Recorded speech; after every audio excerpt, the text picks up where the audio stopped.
중국 항공사들이 반값 환승을 앞세워 한국의 하늘길 점령에 나서고 있습니다. 인천공항에서 한국 승객을 태운 뒤 상하이와 베이징 같은 자국 허브 공항을 거쳐 유럽 미주로 보내는 환승 덤핑 장사를 하는 겁니다. 환승 장사를 벌이고 있는 중국 항공사는 에어차이나와 중국 남방항공입니다. 에어차이나는 인천 김포와 베이징을 잇는 노선으로 러시아 상공을 통과하는 유럽 미주 장거리 노선에 강점을 보입니다. 중국 남방항공은 인천과 광저우를 비롯한 남중국을 중심으로 유럽과 동남아시아 연결편으로 환승 전문 이미지를 쌓고 있습니다. 이들 항공사의 가격 경쟁력은 압도적입니다. 유럽과 미주 왕복 항공권이 국적사 직항 기준으로 200만원대 이상인 반면 중국 경유편으로는 80만원에서 100만원대 초반의 반가표가 나오고 있습니다. 실제로 여객 점유율은 중국 항공사가 55.8%, 국적사가 44.2%를 기록하며 중국 처음으로 우위를 점했습니다.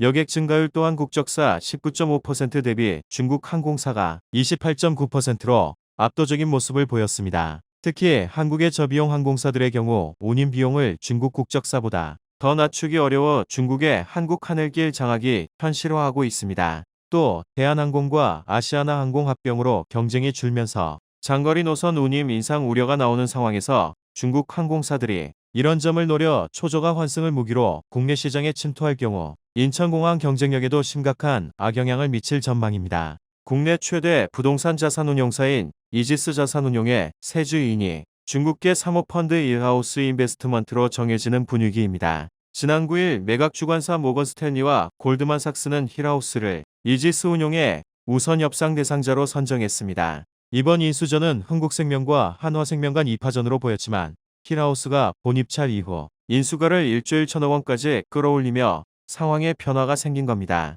본입찰에서 1조 500억 원을 제시한 흥국생명은 최고가를 정언했음에도 뒷순위로 밀리게 됐습니다. 이번 거래의 최대 변수는 금융당국의 대주주 적격성 심사입니다. 자금 출처와 재무권 전서, 지배구조의 투명성 등을 기준으로 금융회사의 대주주가 될 자격이 있는지를 검증하는 절차입니다. 특히 이지스 운용은 국민연금 등 공적자금을 위탁받아 운용하는 국내 최대 부동산 운용사인 만큼 이번 심사가 한층 엄격하게 진행될 것이란 관측이 나옵니다. 문제는 힐하우스 창업자 장래희입니다. 중국 허난성 출신인 장 대표는 텐센트와 징동닷컴을 비롯한 중국 빅테크 투자를 기반으로 성장했습니다. 싱가포르 국적을 보유하고 있지만 중국계 자본의 영향력에서 자유롭지 못한 이유입니다. 더 큰 문제는 국가안보 차원의 리스크입니다. 이지스 운용은 부동산 특화 자산운용사로 국내 사회간접 자본 투자 비중이 상당합니다. 올해 7월에는 부산항 신항양곡 부두 개발 프로젝트의 선순위 대출 사업자에도 참여했는데